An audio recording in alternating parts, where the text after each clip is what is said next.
Hello and welcome to the Business Channel in association with the UK-India Business Council.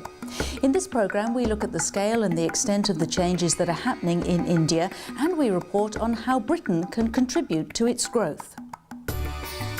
New waves of growth are gathering force in India. Over the next few years, the foundations are being laid for turning the country into the world's third largest economy.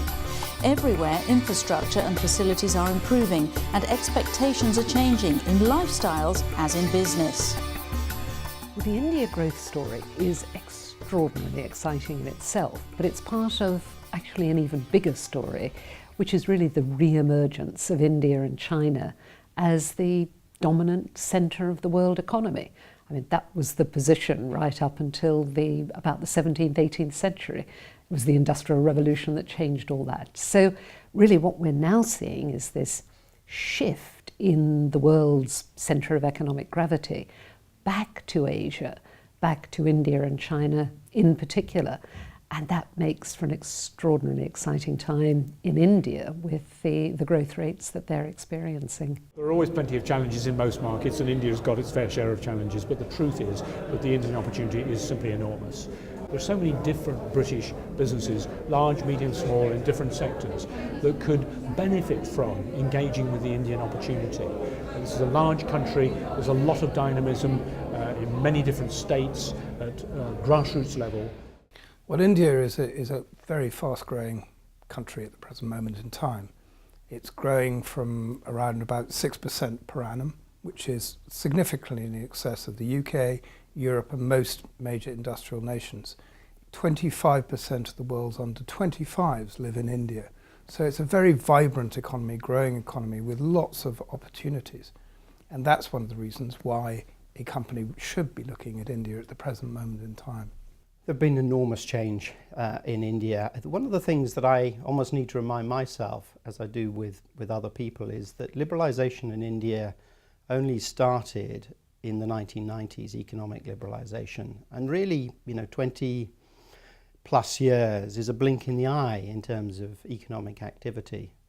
The first thing to remember is that it's only been a short period of time. And then I think even more surprisingly is the fact that India has only really been on what I call the international stage since probably 2007, when Tata completed its acquisition of Chorus in competition with the Brazilian CSN in January 2007. And so now everyone thinks that India has forever been doing cross-border deals and people have been investing in India, but it's a really short period of time that these big cross-border deals have been occurring. India is growing, as everybody knows, but the scale of it sometimes is not quite understood. We're looking to add in India about 200 million people in the next 15 years. That will equate to, say, maybe about 30 cities currently which have more than 1 million people, doubling to 60, 65 cities which will have more than 1 million people. So growth in the big metros, they'll just get bigger, Mumbai and Delhi. But then lots of cities you've never heard of will suddenly become more than 1 million or 2 million people. I see the growth in India down to ambition, people looking at how they can improve their lifestyles, but also massive population growth, and that really is driving some of the infrastructure that's required. Things we've seen that are very similar in this country that we can then take our expertise and replicate. Well, the scale of the changes in India are quite enormous at the moment.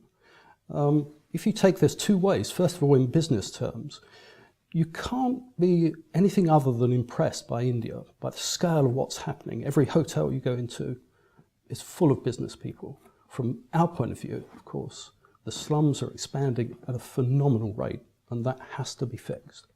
I've been in and out of India for about 15 years in a personal and professional capacity, and I've seen a huge development in the scale of investment in the private sector, the increase in the super specialty hospitals and the development of the latest technologies and treatments actually in the healthcare sector in India. I've seen the development of the allied health profession, so the physiotherapists, the occupational therapists in India, and how those professions have developed. Indian businesses are fast emerging as major international players in their own right after making a series of investments to bring in the latest technology and improve their market position. Well, over the last 4 or 5 years, some of the large Indian corporates have significantly invested outside. And that is positive. For example, Tata's investment in Jaguar Land Rover in UK or steel operations is an example of that. This has had a lot of positive impact in the Indian context. For example, improvement in corporate governance and competitive environment in India is also a result of this. One particular area which excites large Indian corporates is buying smart technology and know-how companies from the West, which helps them actually increase and improve their platform of delivery into India and other locations. Some of the other locations Indian companies are looking at are emerging markets where they could take the solutions which they provide in India in a form which could be tailored not significantly but may be relevant for markets like Africa or South America as such. I think there are a lot of opportunities for business between the UK and India. And in many ways, Tata has done the trailblazing. I believe that Tata is currently the biggest private manufacturing employer in the whole of the UK, having bought Tetley Tea, having bought Chorus, having bought Jaguar Land Rover, and then they've made investments elsewhere, so Tata Consulting also operates in the UK. So a lot of the hard work has been done. You know, Tata have voted with their feet and said, look, UK is a good place to do business. Northampton Enterprise Zone is the largest in the UK, and we're looking for opportunities for Indian companies to come and invest there, but also for opportunities in India for local companies in Northamptonshire. So recently I went on a trade mission with the government to India to look at opportunities that are out there in that country, but also to showcase what's happening in Northampton, the enterprise zone, and all the opportunities for investment in the UK. And really it was well received. Lots of Indian companies showed some interest. We've met with them recently since, and they've been talking to us about opportunities for locating here in the UK, as well as some companies locally looking at opportunities in India. Over the next few years, India's overall rate of growth will be underpinned by greater purchasing power, rising foreign investment and a new round of market reforms. A national figure of 6 to 8% is expected, although in some hotspots we could see 10 or even 20%. India's growth at the moment is a bit lower than it has been over, say, the last decade. But if we look ahead, you know, India is still set to be the third largest economy in the world by about 2030.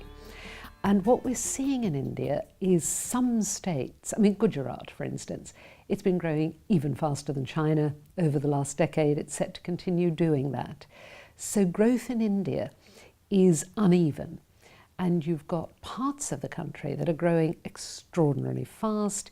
You've got many, many new cities coming up, 55 cities, I think it is now, with over 1 million people, as well as the huge conglomerates, the huge urban centres of Mumbai and so on. But perhaps most striking of all is the way tens and tens of millions of people are being lifted out of poverty and joining India's very fast-growing middle class. And that makes for this extraordinarily young, dynamic, aspirational, indeed hungry population that want education, want new consumer goods, want a better standard of living for themselves and above all for their children. Over the past few months, you would see inbound and outbound investments slowing down a bit. And also imports into India has become expensive given the rupee devaluation for the consumers there. But having said that, if you look at the fundamentals of Indian economy, it's stronger and remains stronger, be it the demographic dividends or be it the increase in consumption power in India. And to my mind, that will override some of the short-term issues which India is seeing today. Over the next 2 or 3 years, what I would see India doing very well is helping increase the investors' confidence index, if I may say. And that's taken a bit of beating in the last few months because of policy derailments or because of reduction in capital expenditure, inflation issues, etc. In the next couple of years, I would see significant increase in foreign direct investments in India. I would also see a surge in the consumption power becoming stronger than what we see today. and opening up of few sectors which is long awaited, for example, pensions, insurance, and further easing out of multi-brand retail. Since 2003, India has had, on average, 8% GDP growth. It's only in the last 2 years that they've slightly come off that, so it's been 6% and then 5% last year. But that sort of overall picture also masks significant outperformance by a number of the states within India.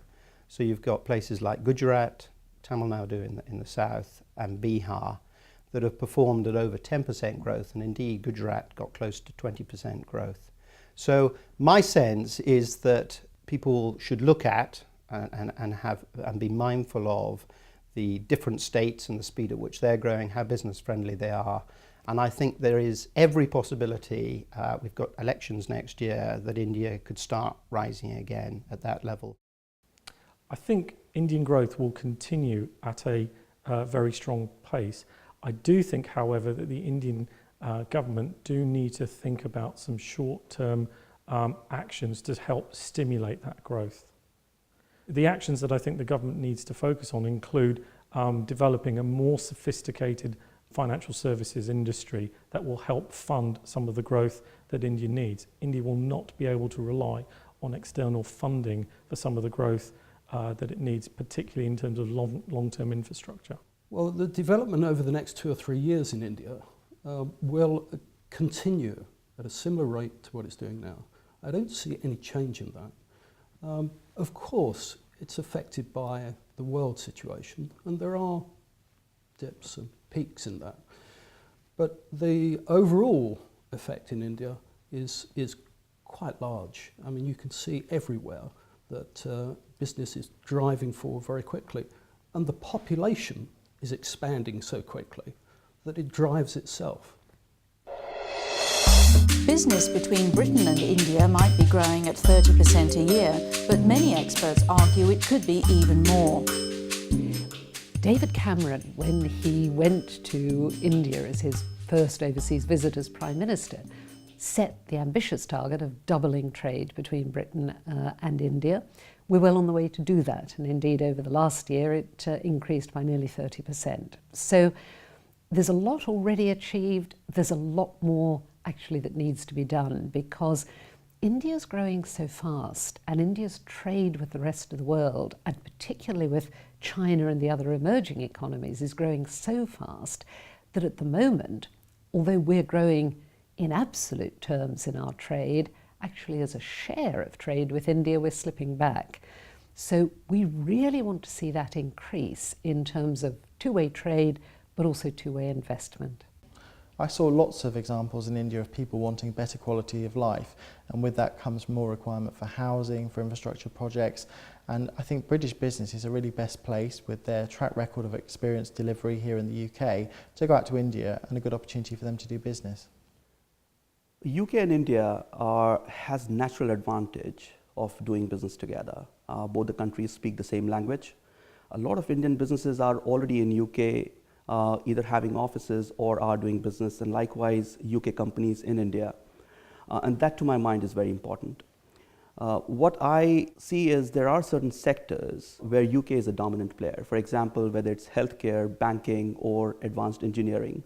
These are the sectors where UK can not only partner and increase trade in providing technology and know-how to the Indian companies, but also can look at developing standards of skill set in India, which has a long-term business impact for both the countries. And I know that UKTI and government is doing significant work around this area with their counterparts in India to find collaboration opportunities here. Clearly there's been a lot of change, and there's continuing change within India. A lot of work being done on infrastructure, a lot on brands, consumer, growing middle class, all looking at significant change within India. And the most obvious point to make, I guess, is that those provide opportunities for international players, including from the UK. So you've got Costa Coffee competing with the local leader, which is Cafe Coffee Day. You've got a company like Vodafone competing with Reliance Communications and other telecoms players. So there's a big business opportunity. I think one of the ways in which growth occurs is through very small and very large measures.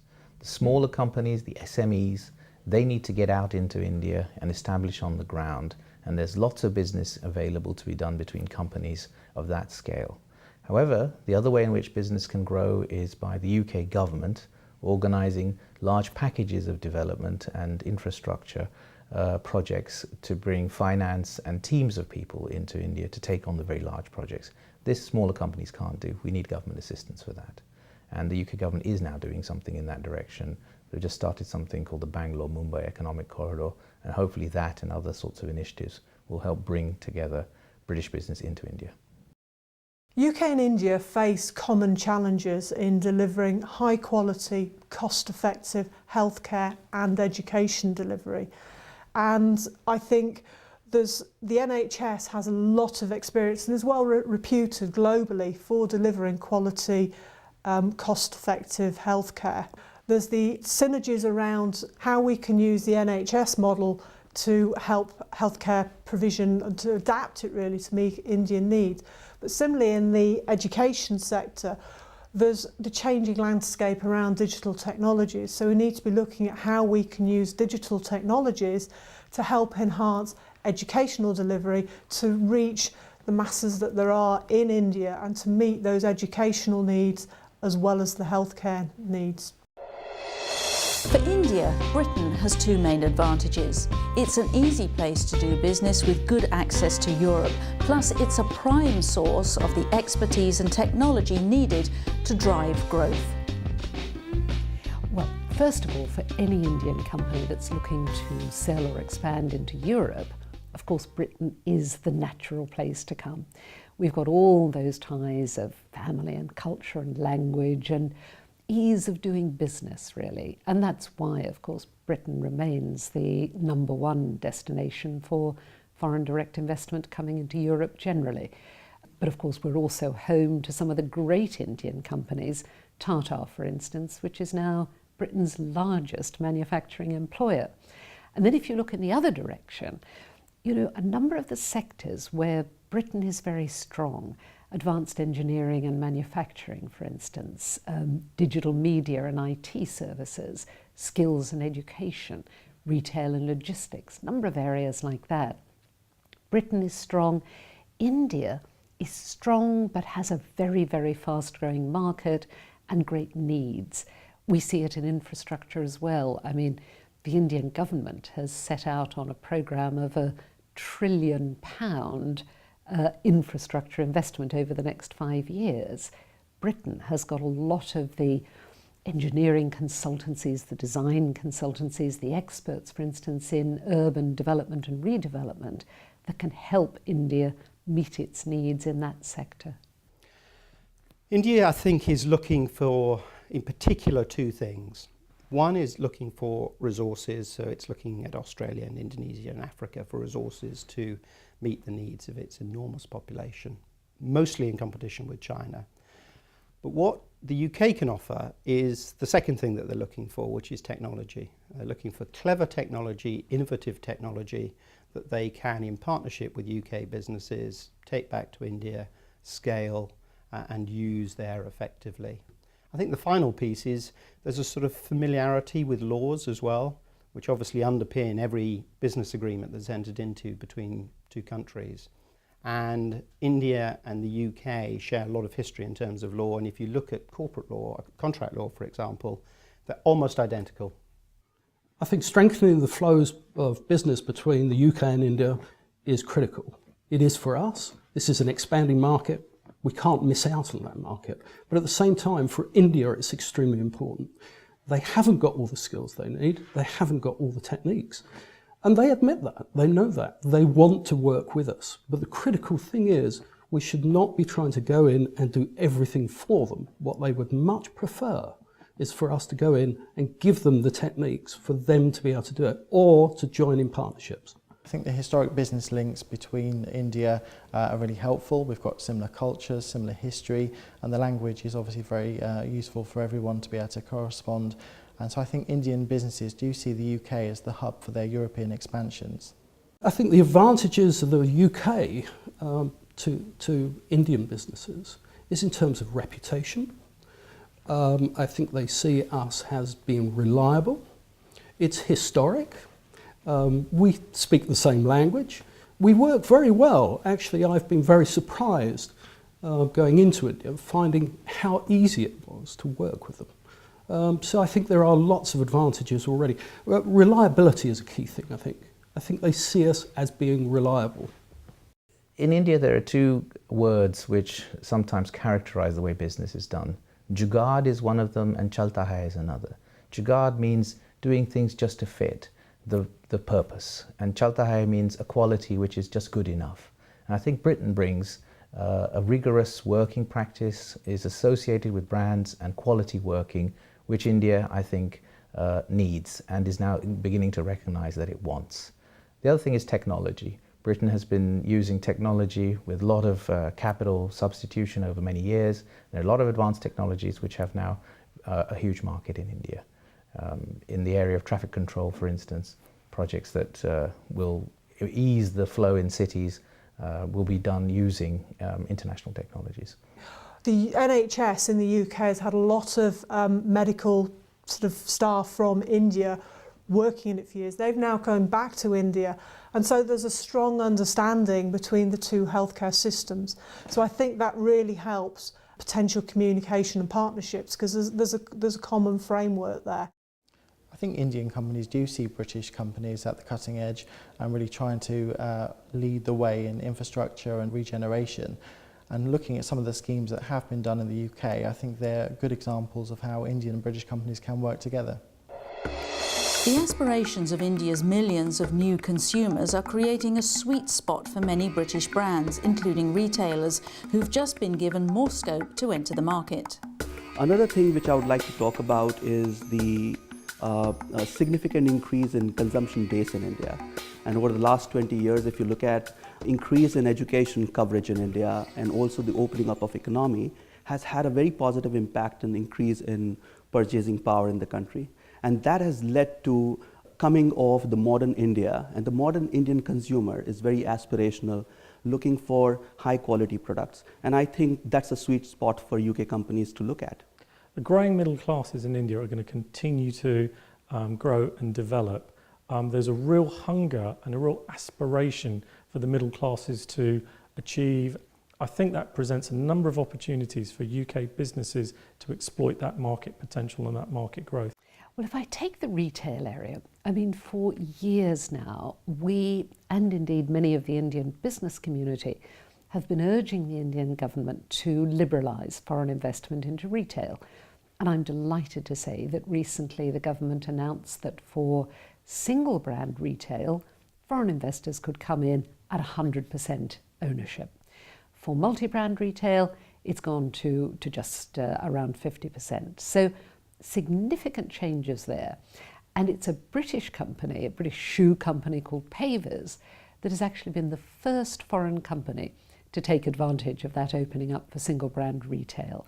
So that's very exciting. And we're finding more and more of Britain's great retail brands and consumer brands actually getting interested in expanding their offer into India. Marks and Spencer's, for instance, Debenhams, number of others, both department stores, but also consumer brands, fashion brands like Burberry's, for instance. So there's very exciting opportunities there for companies that want to expand internationally, perhaps already have established export markets in the West, but realise that by combining that great British brand with an Indianising of their offer, they can actually do very, very well to meet the aspirations of the Indian middle classes. There's a growth story around the private healthcare sector, where there's going to be increased investment in even more super specialty hospitals, more medical developments coming in response to the increased demand for medical tourism. But I think in order to really optimise that, the private hospitals need to be investing in their leadership and management to ensure that they have systems in place so that they can demonstrate the quality of the healthcare they're providing, because medical tourism will demand that. Given the recent easing out of foreign direct investments in retail, I think that will have a significant favourable impact in terms of developing a consumer behaviour there, and hence the lifestyle. What I see is that there's lots more to be done there. For instance, government needs to have a relook at the multi-brand investment policy just to make it more friendly for foreign investors. At the same time, you'd also like to see that there is long-term debt market, a strong long-term debt market in India, which supports the back-end supply chain and infrastructure financing. And if that was to happen together with easing out of retail, we would see some surge in other sectors as well, and that will have a positive impact on the economy. One thing which excites me is over the last 2 or 3 years, we are seeing innovations which are world-class innovations, and that could be taken to the emerging markets, which could actually penetrate more of the micro market as against just leaving it to the metro cities. When a population is growing as quickly as India's, the challenge is to make sure that everyone gains from an improving economy, particularly those on the margins, in the cities and in the countryside. Well, the government does have this programme to try and improve the slums, etc., and to build and develop them. But however, that is relatively slow. When you have this enormous expansion, and some of the slums are expanding at over 1 million people a year, when you have that sort of situation, the first thing you have to do is to try and equalise the situation. In other words, control it so that at least the number of people coming in is matched by the amount of building, and nobody's got even near that so far. And that's what we're trying to tackle. The company's involved in making a special sort of concrete, which is polymer concrete. And that's different in a number of ways. Normally concrete's made with cement and water. This is made with polyester resin. It makes a very hard concrete and is suitable for fast building, high quality buildings. The search for innovation and upgrading lifestyles in India is something that they're driving for. You have this big split in India between the middle classes and upper classes who are moving ahead very quickly and expanding very quickly. But then again, you have the lower classes, and people should realise that it's not just slum dwellers. There are different classes of slum dwellers. There are official slums, unofficial slums, and there are pavement dwellers. People right at the bottom of the scale who have nothing. And when you realise that Mumbai alone, 60% of the population are either in the slums, unofficial slums, or pavement dwellers. In India, there's the diseases of the rural India and the urban poor. And I think the health workforce is the biggest challenge in meeting that demand. From power stations and dams to airports and schools, India is planning to put $1 trillion into infrastructure in the next 5 years. I saw massive change in infrastructure projects when I was out there, everything ranging from schools to airports to water sanitation projects, and British companies are really well placed to go out there and look at those projects. Clearly there's a very large opportunity with so many people coming into the market and general economic development.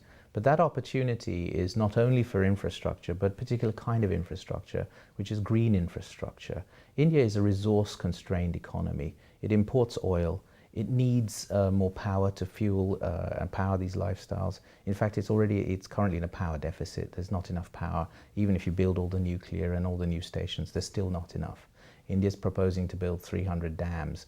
And anything that will allow this growth to be done in a resource-efficient way will be very, very welcome. And Britain is, of course, trying to specialise in that area. And so we see a lot of potential for green technologies to be able to fit into the Indian demand story. I saw lots of local authorities in India who were crying out for expertise and experience in helping to deliver these projects. And they were looking naturally to British companies, because the planning laws are so similar, to really help to make a difference and build the infrastructure they require.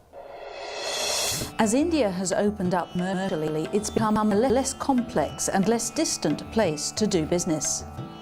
Doing business in India can be challenging.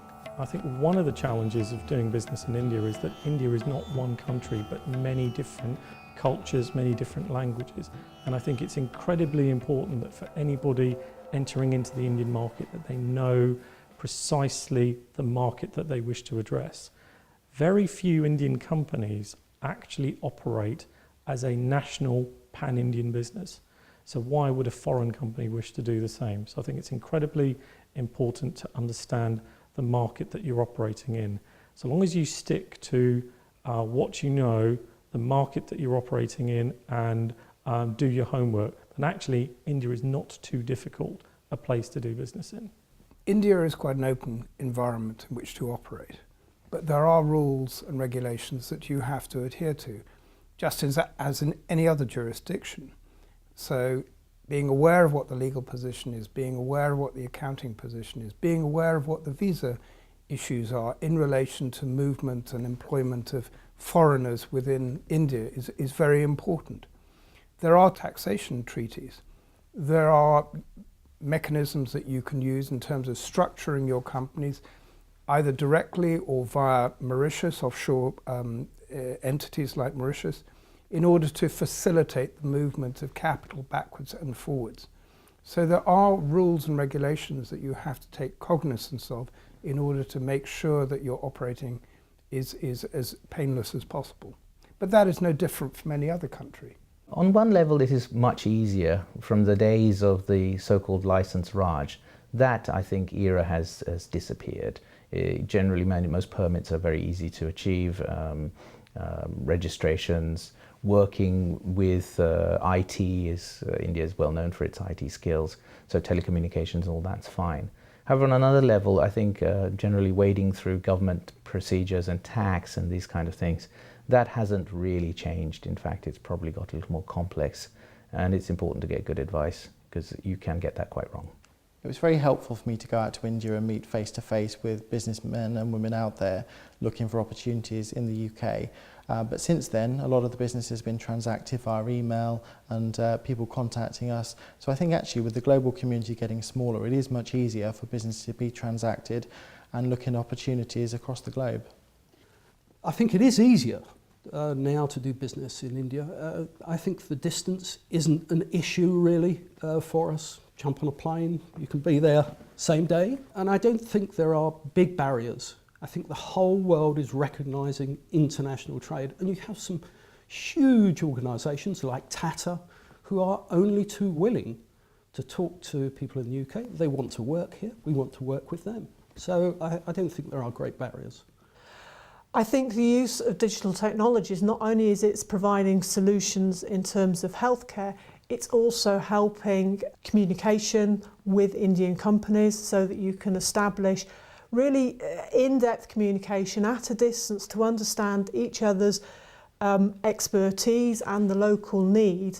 I think red tape is difficult for all companies who want to transact globally, and what we can do is work with the government bodies like the UKTI and the UK India Business Council to try and reduce that. Something I've been doing in Northampton is working with local businesses who want to work out in India by offering a fast-track business visa service, and that certainly helps some of our local companies who take advantage of some opportunities that have arisen at very short notice. The variations in culture and demand between India's 28 different states can be dramatic, so it's worth companies taking time to work out where might suit them best. India is not one market. India is a nation with several languages and different consumption behavior, which differs by every state.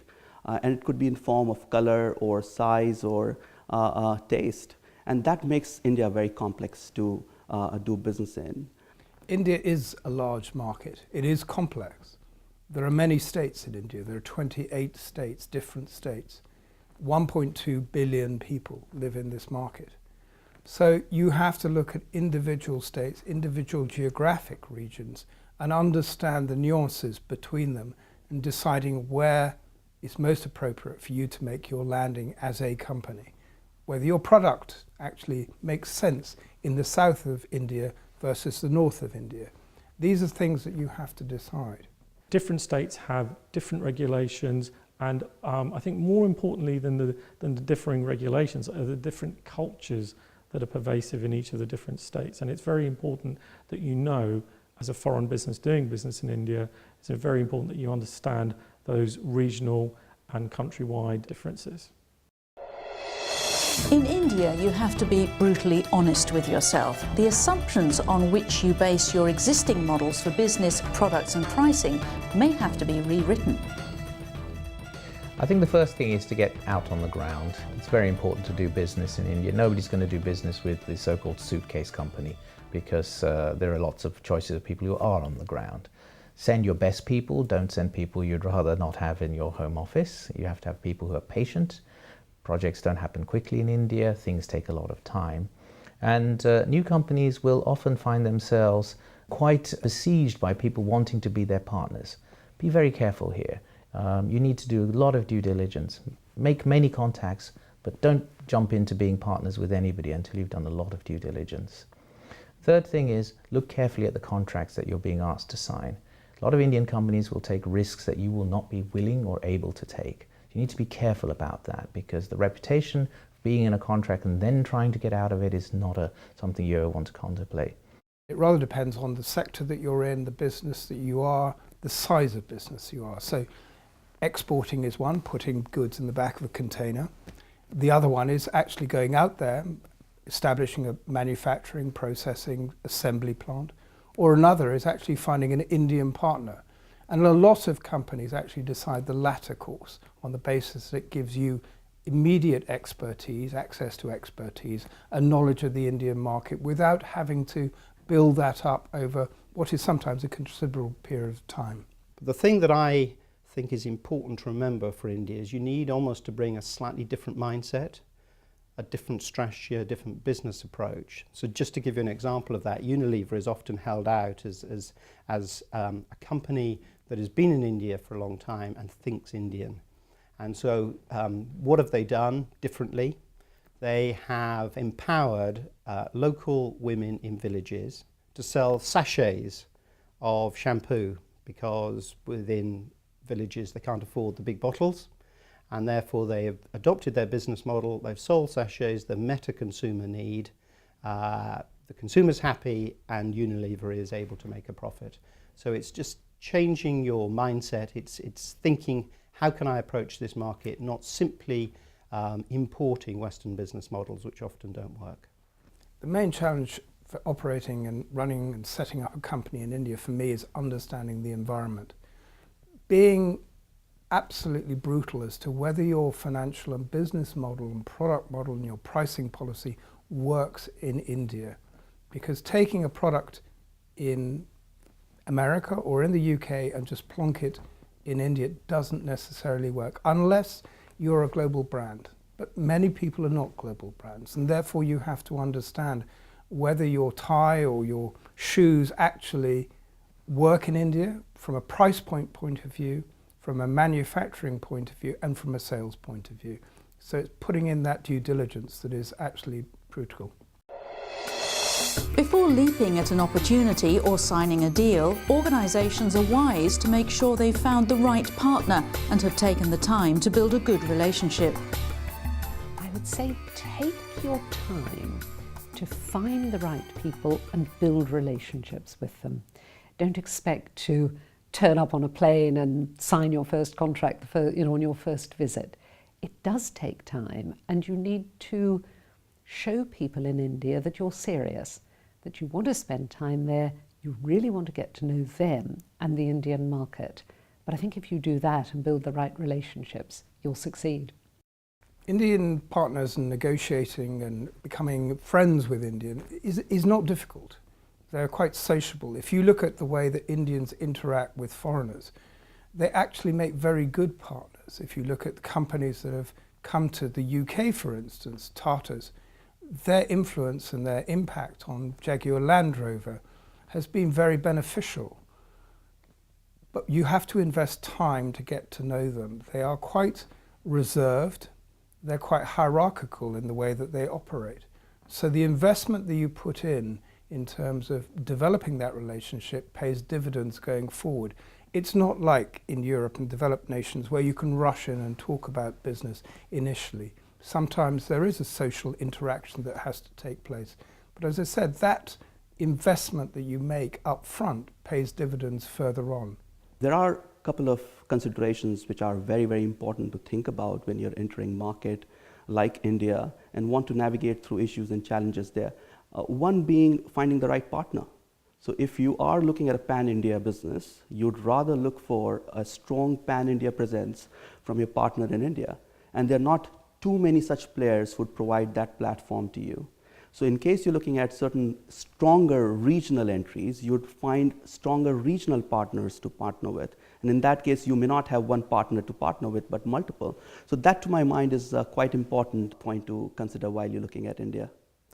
I think it's important that if you're collaborating on a partnership overseas, is that you cannot just take a UK solution and cut and paste it into an Indian context. It's got to be developed, it's got to be adapted to fit the local cultural context. My advice to companies wanting to work out in India would be to persevere. I think it does take some time to build up that trust and the dialogue, but actually with the huge regeneration opportunities out in India and the British company's expertise, there are some massive opportunities there. I think it's really worth persevering. One of the pieces of advice that I always give to people who are looking to do deals between the two countries is always to spend time finding the right partner. I think you can enter into the sort of the risky strategy of spotting an opportunity and wanting to rush in. But I really encourage people to get to know their counterparty very well, to do appropriate due diligence, to ask other people within India and elsewhere what they think of the particular counterparty. So spend time getting to know them before you even get into the detail of legal documentation and setting out a business plan. I was recently in the presence of one of the leading developers of India, real estate developers, who had one of the leading architects in his office. We were the project managers. As a classic example of what India is looking for, because the architect was bemoaning the fact that he had international project managers who kept on, in his words, hiding behind procedures and writing things down and not getting out there and helping him solve the day-to-day problems. And he thought that this was a very poor cultural exchange and people weren't really willing to get on with it and help him out. And the client, to my amazement, instead of saying, yes, you're right and everything else, slammed his fist on the table and said, this is exactly the kind of thing that we don't want. We don't want problem solving du jour, which gets us God knows where. We want a rigorous approach which systematically figures out the problems and prevents us from getting them into the first place. And in fact, that illustrated how India works and where I think more progressive clients want India to go and where British business can really help. The commercial path into India is now well mapped. By learning from the mistakes that others have made, you reduce the risks in building your own presence and speed up payback. It is becoming easier, and if you talk to Indian business and political leaders, they always say the change is only going in one direction, and they mean growth and liberalisation. And that's true, although it sometimes takes longer than many Indian business leaders themselves would like. So it is getting easier, but it's also challenging. And I think the most important thing there for any British business that's looking to enter India or to expand its initial footprint in India is to be part of a network of other British businesses who are doing it as well. Because most of them have made mistakes, they've learned from the mistakes. The more you're part of a network, and that's fundamentally what UK IBC is, UK IBC with UK Trade and Investment become part of that network of British businesses, and actually you can learn from other people's mistakes, de-risk your own entry and speed up your success. There are a large number of schemes and funds that are available for people wanting to do business in India. I'm a private sector organisation. I have members. I'm supported by the UK government. I'm offering services that allow companies to understand more about India, whether they are in India or whether they're in the UK. At the same time, there is the UKTI, UK Trade and Investment, who offer a range of services and subsidies and funding in order to enter India. So there's a whole panoply of companies, organisations, not just mine or UKTI, who are there to help companies who want to understand more about India. One of the services that the UK IBC offers is Launchpad, which is a very specialised service allowing companies who don't necessarily want to set up in India to employ people to look at the market opportunities. We will actually hire the people, but the company instructs us as to what those people should be looking at and what they should be doing. And they operate under our umbrella. And after a discrete period of time, maybe 12 months, they then understand whether those opportunities are there for them or not.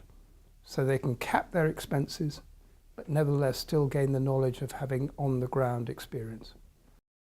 There's a tried and tested path into India now. A lot of UK businesses have invested there. JCB have been there for a long time. Costa are there. Vodafone are there. There are lots of people that are there that people can speak to understand how to go about doing business. There's the UK IBC. There's the Commonwealth Business Council. There's the Confederation of Indian Industry. There's FICCI. There's a whole bunch of bodies that are there, readily available, with offices in the UK and in India, which are there to support people. I mean, for example, if you were to look on the UK IBC website, they've got a section on how to do business in India, which I think is incredibly helpful, in particular for small and medium-sized companies. Recently, the UK has set up Healthcare UK, which is designed to bring together the expertise for the UK trade and industry, the NHS, the life sciences industry in the UK. So that an Indian organisation who's wanting to tap into that expertise in the UK can actually access through them the right people that will help give them solutions, and they'll help to support those partnerships as they develop. The advice I'd give anybody who wanted to work on a UK-India project would be to get advice, to go to the people who know, who've been there before. And for instance, we're a small company. We are perhaps 16 people with now a world-first invention. And we look to India, and India is the obvious place for slum development and disaster recovery. We see the disasters all the time. So frankly, what did I do? I didn't know what to do, frankly. I went to UKTI and got excellent advice and support. And the UK India Business Council. I went to them as well. And again, I've had absolutely excellent support. They set up contacts with all the people that I could have expected to meet. I met the director of urban poverty alleviation personally. I met the First Minister personally. I met the CEO of West Bengal. Now, you could spend years trying to do that, but these people did it first time for me. So when I went out to India, I had a complete program set out for me, and it was brilliant, and the results have been fantastic.